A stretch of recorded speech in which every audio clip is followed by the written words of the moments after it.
সুদূর ঢাকা থেকে আসা বোয়ালখালী উপজেলা দাপিয়ে দোপ দোপ করে চলে যাচ্ছে ট্রেন। এই ট্রেন চলে যাবে চট্টগ্রাম, ঢাকা, কক্সবাজার। সীমিত ট্রেন চলাচল হলেও আর নিয়মিত ট্রেন চলাচল শুরু হয় চলতি বছরের 1 ফেব্রুয়ারি থেকে।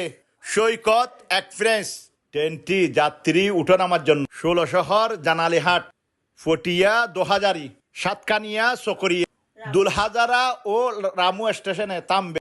আর প্রবাল এক্সপ্রেস যাত্রাপথে থামবে 16 শহর, গুমডন্ডি, পতিয়া, দোহাজারি, সাতকানিয়া, লোহাগাড়া, চকরিয়া, দুলহাজারা, ইসলামাবাদ ও রামু স্টেশনে। যারা গুমডন্ডি থেকে কক্সবাজার যাইতে চাইবে প্রবাল এক্সপ্রেসে গুমডন্ডি থেকে যেতে পারবেন। অনলাইনে টিকিট কেটে 165 টাকা। ভিডিওটি সবাই শেয়ার করে দিবেন ভালো লাগলে।